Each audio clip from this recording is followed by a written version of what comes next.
Hi, my name is Todd Leonard. And my name is Herb Montgomery, and we're just talking.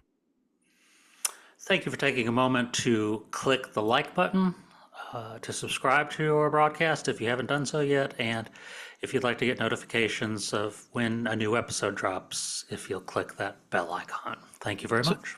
so if you're new to this show, each week, Todd, Leonard, and I take some time to discuss, to talk about, have a conversation about the upcoming weekend's lectionary reading from the Gospels.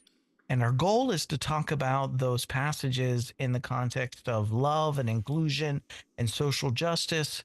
And our hope is that our talking will be just talking, as in justice, but that also something we might say as we go back and forth would inspire you alongside with us to do more than just talking. So, Todd, what is our passage this upcoming weekend? We are in Mark chapter 5, verses 21 through 43. Yeah, this is the story of Jairus and the woman and Jairus's daughter. Uh, Pretty popular story. Most people know this story within Christianity, not a marginal story. Um, got any initial? How does the story land with you initially? Any initial thoughts? Um, I, whenever women show up in the Bible, period, it's something to take notice of. You just don't see uh, women taking prominent roles, and certainly, even though they're not necessarily in leadership in this passage, they they reveal Jesus has a heart for them, and they reveal um, that they exhibit, or certainly with the woman, exhibit an awareness of what Jesus is about, and so um, yeah, I that's striking for me. Um, You then took a of more course, positive note than I thought you were going to. oh well, thanks. I thought you Um, were about to when you said whenever women are mentioned, I thought you were going to go into how they're rarely named. And this is Right. Well, great I was gonna leave example. that for you. I was gonna leave that for you. I was because I like to stay positive, Herb. I like to. I I mean do appreciate how I G. like the Bible. I don't know how you feel about it. I like it. So I was gonna leave you to bring up the negatives. Well, let me first resonate for a minute. I do appreciate the way Jesus relates to women in the Gospels, in the especially understanding the Greco-Roman and Hebraic tendencies towards patriarchy that existed in all those cultures at that time.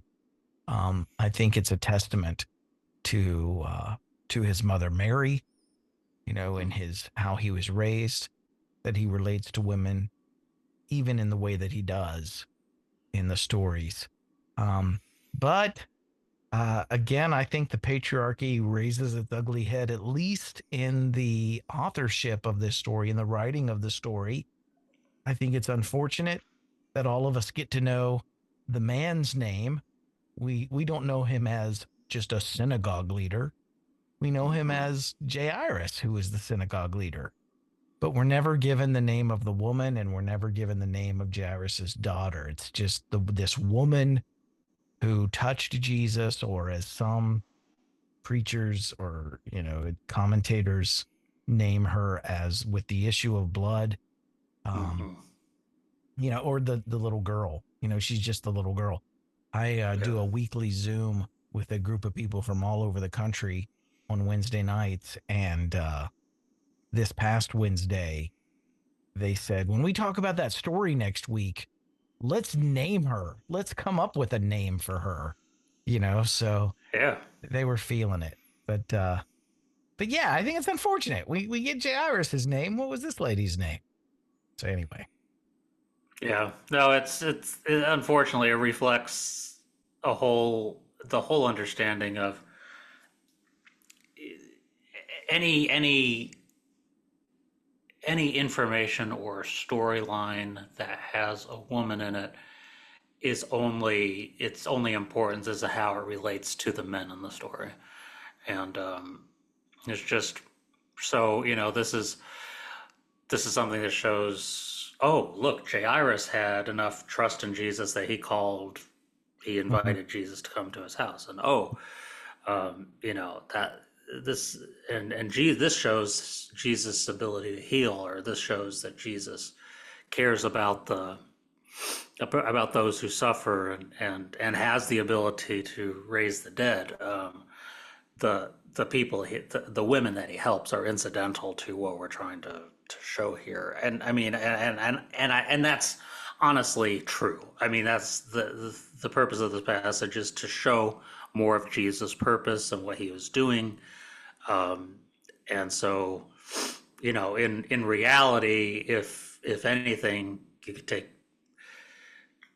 Jairus's name out of it, but because it was traditional to identify the men, that's what they did. So yeah, it just reflects a whole other mentality from a different time. And but like you've pointed out when we've spent our time in John, John was better at naming women at times. John's Not always. I gospel. mean, we have the Samaritan woman story that she never gets a name, Right. but John seemed to in the Gnostic tradition, women seem to be elevated to some degree a little bit more. Um, but yeah, we this reflects definitely the typical regional cultural paradigm. Hmm. One of the things I appreciate about the story is the way that, as we're talking about this, the way the social locations of both of these characters in the narrative are juxtaposed. Um, in justice work today, social location, intersectionality, all of that is so important to take into account and to include in our discussion and our understandings. Um, in this story, you have the man who is a synagogue leader. He is in a position of privilege, power, Mhm. probably Wealth. property even. Mhm. And then you have this woman that, according to Leviticus 15:25 through 31, and I only know that because I wrote about it this week. But the law says that if any woman has a discharge that continues beyond her period, that she is to be considered unclean. And there's this whole, list of things she's to do. And here's a woman who had an issue for 12 years. It says in the story, she might have even been wealthy at one point because it says that she spent all that she had on doctors to try to get better. But the social location of this woman is nowhere near. First of all, she's a Mhm. woman. But second Mhm. of all, she's a woman whose body places her in the category, according to the Torah, of being unclean. And anyone that has anything to do with her is going to now also be unclean. So what that means is she's living on the margins of her society. She might Mhm. have found community out there on the margins with other marginalized people. She might not have. She might be on her own. Who knows? But I used to think that this story really showed how, that she was before I understood social locations and how this works. Not that I understand it fully now, but before I took that into account, I used to think this is a story about a woman who has great faith. She walks up and says, I don't even need to touch Jesus. I can just touch the hem of his robe and I could be Mhm. healed. That's how it was Mhm. characterized in the evangelical churches that I Mhm. was raised in. But that's not what's happening at all. This woman is afraid to touch Jesus because the law says you don't have contact, you don't touch Mhm. the unclean. She's afraid of what's the word I'm looking for? She's just afraid of making Jesus unclean, right? So Yeah. she thinks if I could just touch his clothes, maybe enough will get through to me to be healed. She's like, how close can I get to the letter of the law without actually breaking the letter of the law. Hmm. How can I, and that's why Jesus in the story, the author of the story makes it a central point that here they are in a crisis situation. They're on their way to this powerful person's house to heal the daughter who is on the verge of dying. Every moment matters. And Hmm. Jesus stops and practices a preferential option for this woman whose social location is on the margins. And the way he does it had to have scared her to death because he asks, "Who Yeah. touched me?" That's he's quoting the Torah there. He's Yep. saying who, and the disciples, they don't get it, right? But Right. but but he's wanting to stop and make a point that her touching him didn't make him He. unclean. It made her clean. Right. Right. Or healed her Yeah. at least. I hate that Yeah. language of clean and unclean when applied to people. I know. But that's, and again, understanding the culture of the time, that's what she needed, because I was thinking as you're talking about that most certainly when she first had to separate herself from society because of this, or was pushed out because the priest forced her to, um, she probably made a couple oopses along the way where she, Yeah. and whenever she did, was called out on it and was shamed, for contaminating the clean people with her uncleanliness. And so And for she was Jesus to, enculturated in this. She had internalized. yes, This wasn't just what was told her about herself. no, she It could believed have it been about herself. what she believed about herself too. Yeah, yeah. And so, yeah, for Jesus to call her out had to terrify her, even as she realized something had already was changing within her in her healing. Um, but it's and what also interests me about this that I hadn't seen before till just now is the bringing together of a synagogue ruler who is in charge of protecting and ensuring the sanctity of the The worshiping, purity. Mm-hmm. the purity of the community, and this woman coming into that, not just anybody, but somebody who knows the law backwards and forwards, inside and out, and would would make a big deal about it if she had touched him.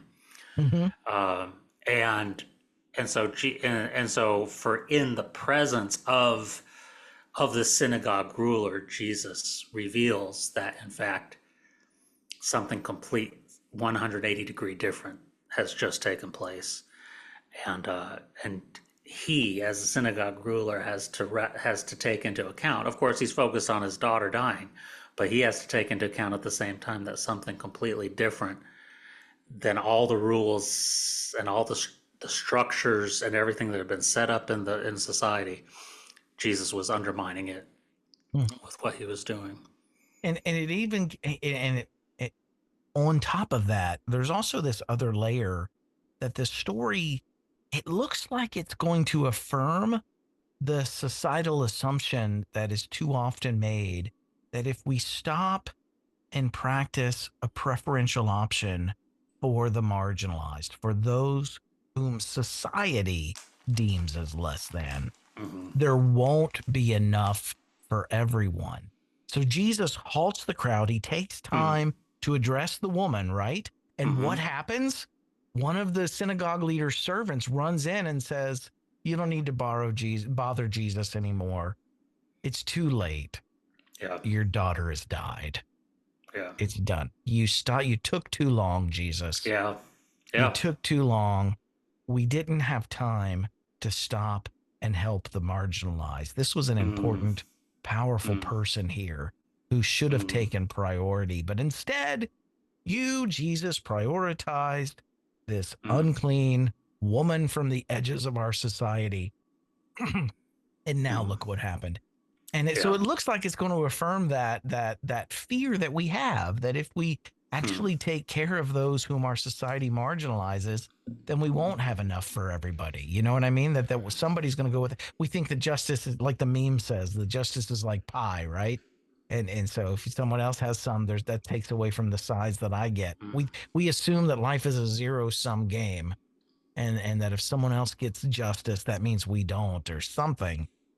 But so it initially looks like here, yeah, exactly, Jesus. Now she's dead.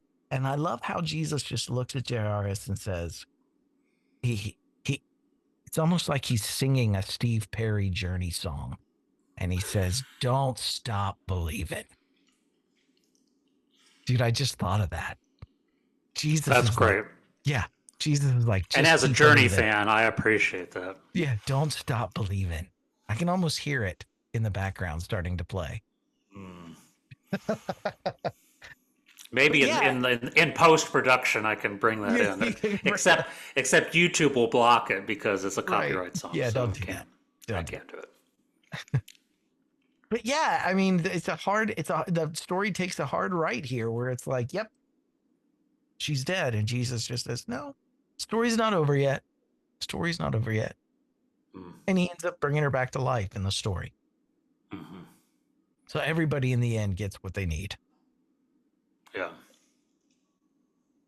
And it is so interesting to talk about the fear of if you take care of those on the margins, that somehow it means the the good people who have been blessed by God to have at least middle class, if not upper class income, will lose something in the process. And we see this fear driven stuff all the time related to the immigrant population.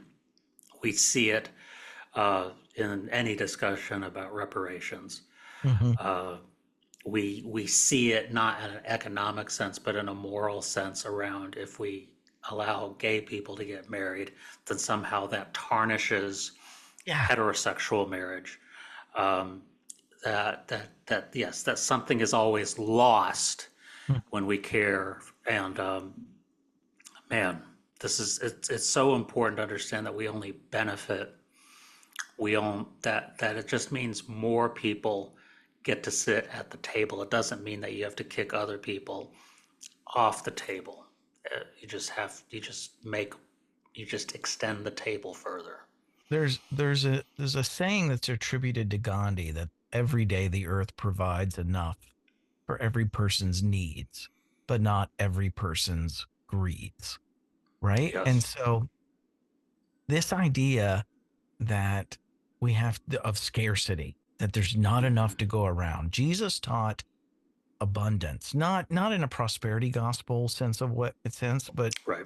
but an abundance that says there actually is enough for everyone we can share.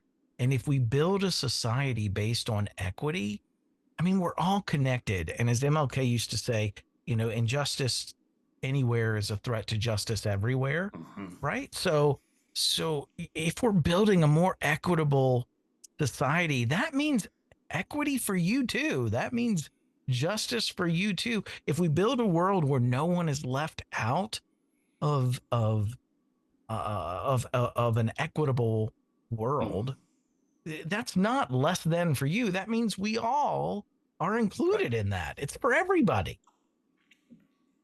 But our And assurance is in our hoarding. Our assurance that the future yes. is going to be okay is in our hoarding. Our assurance that Right. the future is going to be okay is not in that we've built this community where we're all making sure everybody has what they need to thrive. Right. It's a different way of shaping the world, and we at least in our Western capitalist, we don't subscribe to that. No. I mean, and one of those symptoms of that mentality and evidence of how important that mentality is to us is how much money we spend on our military in order to protect our interests. Uh, to spend more than seven times what or I'm sorry, to spend more than what the next seven nations combined spend on military spending, um, in order to make sure we still have access to our oil and to the minerals and to the different things that the third world produces for us, um, is and keeps our alliance tight so that everybody's looking out for us. It again, it shows scarcity, whereas if we actually were looking to enhance the well-being of people both domestically and globally, you actually wouldn't need as much of a military to protect you, because nobody's trying to take your stuff because they have enough. If enough human beings understand what enough is, uh, there is less need for protecting what we have and Um, yeah, crusading to get more.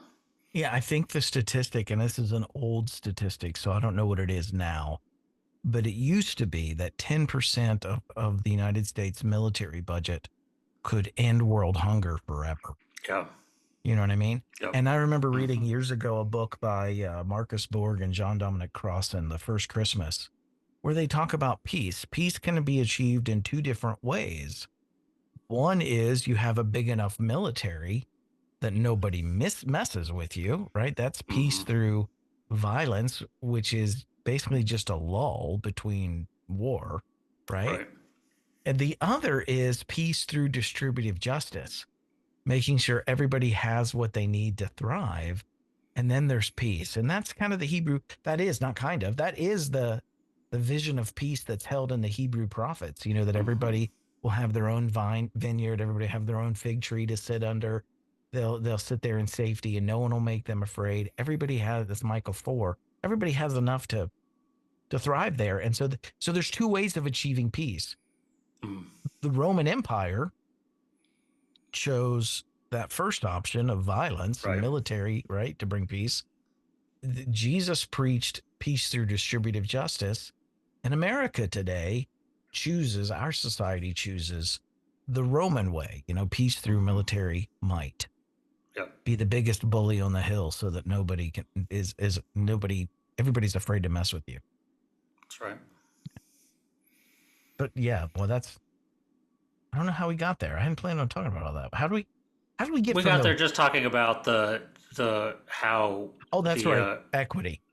the equity, that the woman was as important, the marginalized woman was as important as the synagogue ruler, and Yeah. so Yeah. Yeah. Yeah.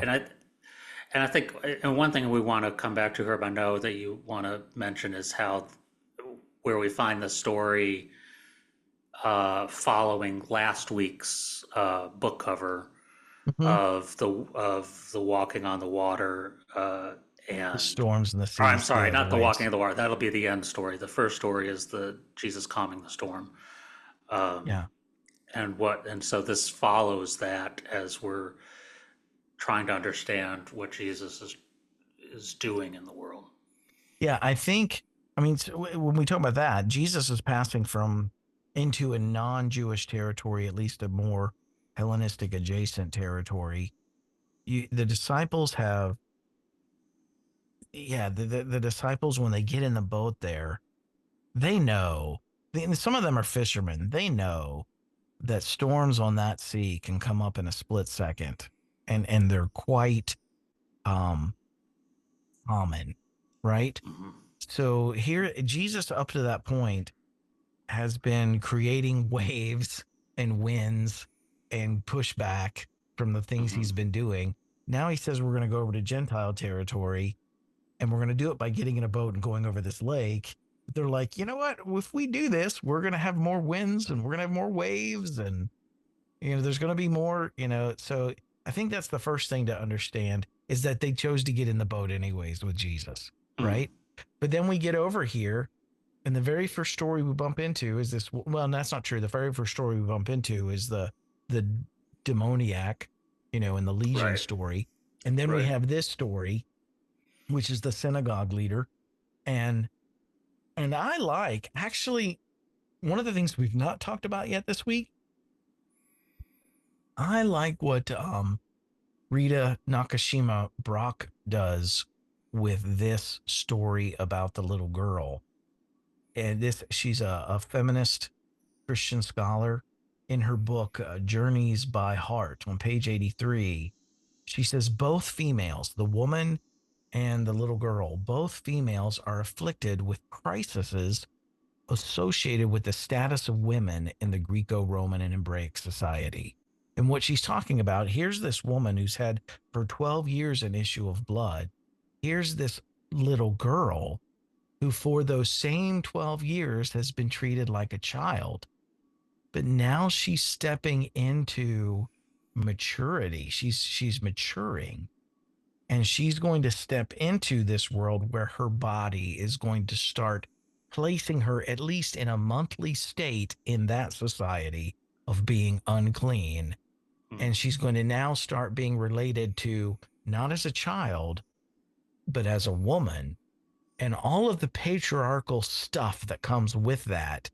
Here's this woman who has been unclean for 12 years. Here's this girl who's about to enter into, adulthood. She's coming of age, and the story says she's on the verge of death. Mm. You know what I mean? So there's this parallel of, yeah, okay, so in the story she dies and Jesus brings her back to life, but socially she's at a moment of crisis just because of her age. She's on the point of social death too, within a patriarchal culture. And Brock makes the point that here was these women, part of the Jesus community.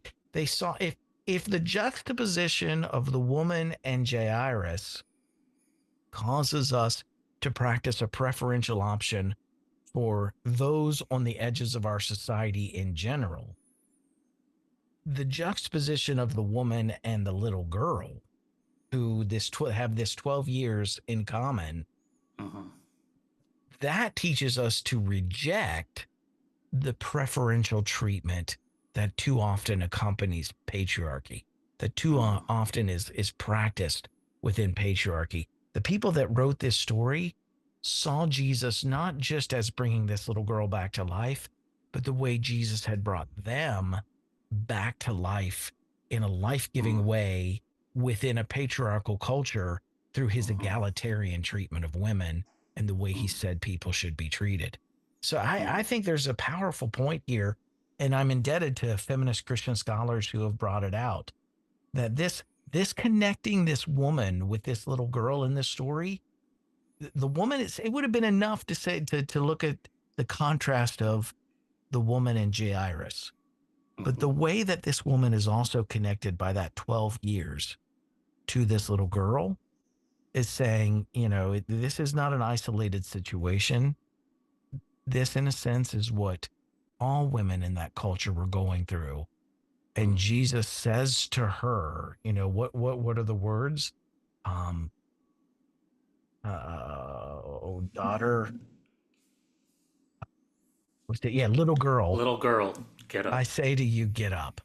He brings her back to life. And what must women have felt like within a patriarchal culture when they encountered Jesus? Was it like coming back to life? The egalitarianism that Jesus taught and that took root within certain sections. Certainly it didn't last. Christianity got deeply patriarchal pretty quickly. But there were egalitarian movements in the beginning as well. They just didn't win in the end. Right.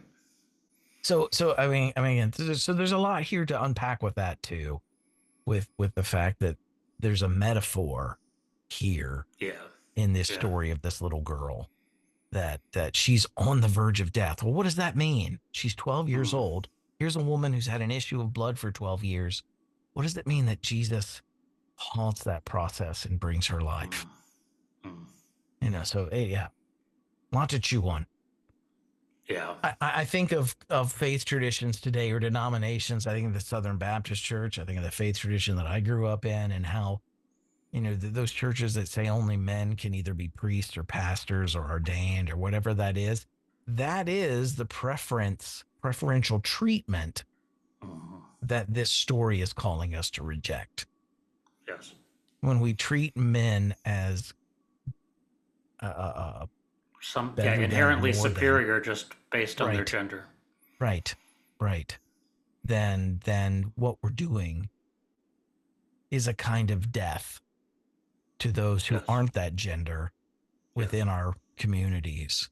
And Jesus stands opposed to that here. Yeah. He heals the woman, reinstates her back into her society. This little girl's about to go into death, has actually died. And Jesus brings her back to life. He's standing against all of that here in the story. And I know in our scientific age, the story sounds pretty incredible. But even if we can just look at it as metaphors, even if we just look at it as lessons to learn, the social implications of this story this week, I think, are profound for Christians whose practice of Christianity is still out of harmony with the egalitarianism that we see here. Mm-hmm. Mm-hmm. And again, just to belabor my point from earlier, when you look at the culture war right now against transgenderism, Yeah. there is this, you see the pushback coming by people who are saying we need traditional understanding, not just that there's only two genders, but we need to have traditional understandings of the gender roles, and the man is the head of the household, the man is the head of the church, and the woman is the complementarian, and Separate but equal. we need to raise our men one way, and we need to raise our daughters another way, and this is it's just, again, this fear of what we think we're going to lose, rather than believing that the spirit, the the the the justice heart of Jesus that beats in people today, that somehow is going to lead us to a place where some people are harmed. Some of the people who are protected right now are going to be harmed, when it's about the salvation of everyone, not just one group of people over another. It is about bringing everybody along. As Dr. King said, his movement was about saving white people as much as it was about saving black people. And that's what the justice heart of Jesus was about too. And but people miss that. And This story stands, at cross purposes with all of that binary gender and, complementarianism and all of that stuff. No wonder this girl, if that's what was being practiced back then, the same kind of stuff, no wonder this little girl was on the verge of her entire world changing as she came of age, It is a death sentence. You're born a girl, and you have a few years to play around, and then you get treated as less than the rest of your life. And then you're treated as second class the rest of your life, and you don't have a voice. You have no power. Or you a have name. no wealth. Or a name. And you're not named. Yeah. Yeah. Yeah. So Jesus stands in opposition to all that. And I can't help but think, what was going on in the community that was telling this story? What was going on in the community that was writing this story down? Who were the women in this story that said, yeah, that's the Jesus I know, that said to me, little girl, arise. That's a cool Jesus. Yeah. Thanks, Mary, for raising Jesus right. Yeah, that's right. Anything else you got, man? No, that's it this week. Okay. I think that's enough to chew on, enough for our neurons to burst on. We'll see what comments we get this week. Well, and I think everybody can trust that we're correct on the subject, because we're two white straight males. Yeah. How could we have it wrong? We couldn't be wrong.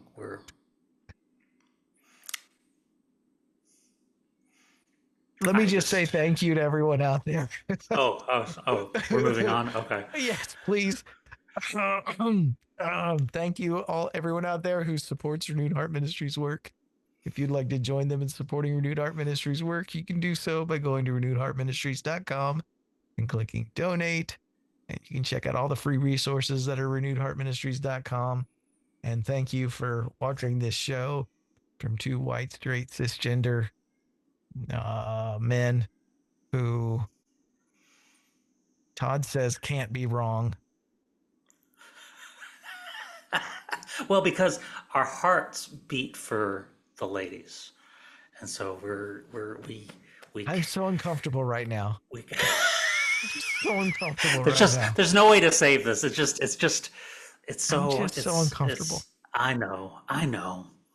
I know, we just, so those of you watching, we're That's the truth. trying, We're trying we to are listen trying, and learn. we are trying to learn, and so pray for us.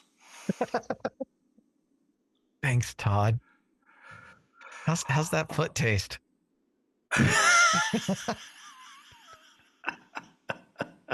I love Todd so much. Please keep Oh watching our man. show.